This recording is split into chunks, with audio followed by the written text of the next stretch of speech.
बिस्मिल्लाहिर्रहमानिर्रहीम। मोअज़्ज़िज़ सामीन, कैसे हैं? बहुत दिनों बाद आज आपसे बात हो रही है। तो आज हम बात करेंगे junior clerk BPS 11 commissioner office Multan board of revenue. ये जो टेस्ट हुआ था जूनियर क्लर्क का, तो उसके अबाउट आज हम बात करेंगे।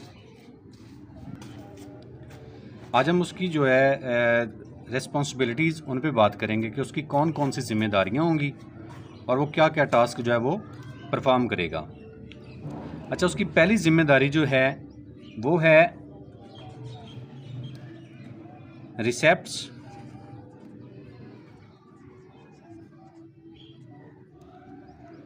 And dispatches. ठीक है, अब उसने क्या करना है, कोई भी फाइल या कोई रिकॉर्ड वो कहीं से रिसीव करता है तो उसकी उसने रसीद बना के देनी है। ठीक है, और साथ साथ कोई फ़ाइल उसने सेंड करनी है तो उसको डिस्पैच कैसे करना है, ये भी रिस्पॉन्सिबिलिटी होगी जूनियर क्लर्क की। ठीक है, दूसरी रिस्पॉन्सिबिलिटी उसकी कौन सी होगी कि उसने क्या करना है, जो उसने रिसेप्ट बना के देनी है उसको अपने पास भी उसने रिकॉर्ड में रखना है, ताकि वो जब ज़रूरत पड़े तो वो ये बता सके कि ये फ़लाँ बंदे को फ़लाँ टाइम पे मैंने ये चीज़ दी थी और उसकी मेरे पास ये रसीद है, मैंने जो उसको भी बना के दी थी और मेरे अपने पास भी है। तो उसको हम कैसे लिखेंगे, to enter all रिसेप्ट्स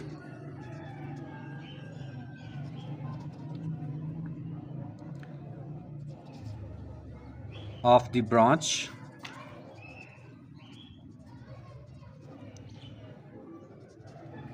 in diary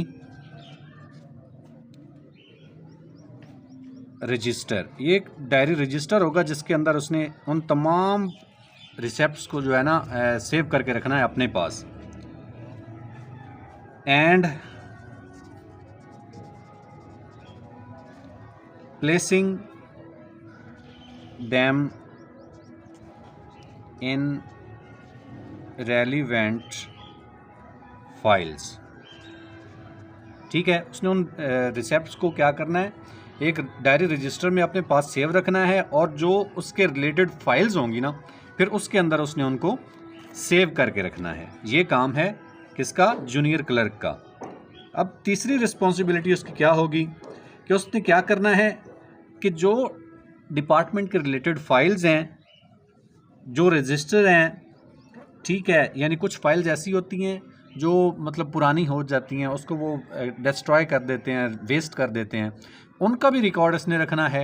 ठीक है, और उसके साथ साथ कोई रजिस्टर या फाइल एक डिपार्टमेंट से दूसरे डिपार्टमेंट में भेजनी होती है या किसी और को भेजनी होती है तो उसका रिकॉर्ड भी इसने अपने पास रखना है। ठीक है, तो maintenance of files and records हो जाएगा।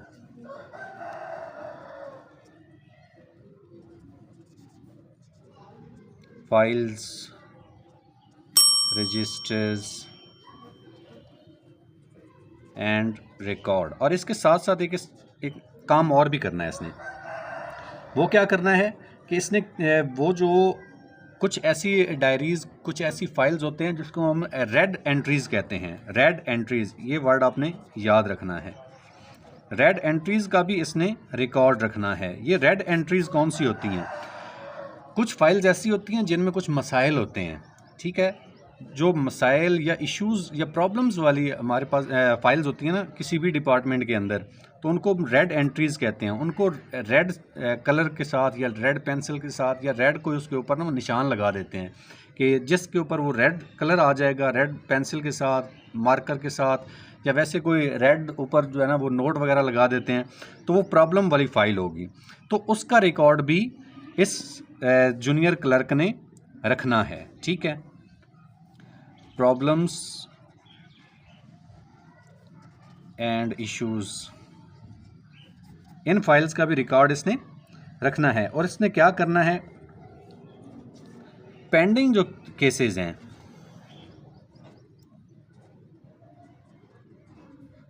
उनका भी इसने रिकॉर्ड बनाना है, उनका भी रिकॉर्ड अपने पास रखना है, पेंडिंग केसेस का। ठीक है, कि जो केस अभी सॉल्व नहीं हुए, अभी उनके इश्यूज़ चल रहे हैं, वो फाइनल नहीं हुए, तो इनका भी उसने अपने पास रिकॉर्ड रखना है। और उसके आगे पांचवा क्या है, रिकॉर्ड कीपिंग। ओवरऑल रिकॉर्ड जो है वो भी उसने रखना है डिपार्टमेंट का, ठीक है। और इसके साथ एक और इसकी रिस्पॉन्सिबिलिटी होगी, तो वो कौन सी है, वो है टाइपिंग वर्क, ठीक है। यानी कुछ डिपार्टमेंट के अंदर वो हैंड रिटन इनको जो है डॉक्यूमेंट्स भेजी जाएंगी, उनको इसने टाइप करना है, फाइल्स बनानी है, ठीक है ना, ताकि जो है ना उनकी क्लैरिटी और उनका रिकॉर्ड जो है ना वो मेंटेन किया जा सके। ये तो हैं इसकी 6 रिस्पॉन्सिबिलिटीज़ जो ओरिजिनल इनको दी जाएंगी। इसके साथ कुछ ऐसी भी आएंगी जो यानी हाई अथॉरिटीज़ जो है ना वो उनके ज़िम्मे लगा देती हैं, ठीक है ना। उनकी तरफ से कुछ कैजुअल भी आ जाती हैं रिस्पॉन्सिबिलिटीज़, तो इनको भी इसने मेंटेन करना होता है जूनियर क्लर्क ने, ठीक है। तो उम्मीद करता हूँ आप आज की वीडियो आपको अच्छी लगी होगी। तो वीडियो अच्छी लगी है तो सब्सक्राइब चैनल लाजमी कर दीजिएगा, और साथ साथ जो भी कोई रिपोर्ट होगी, जो भी नई अपडेट आएगी, वो मैं आपसे शेयर करता रहूँगा।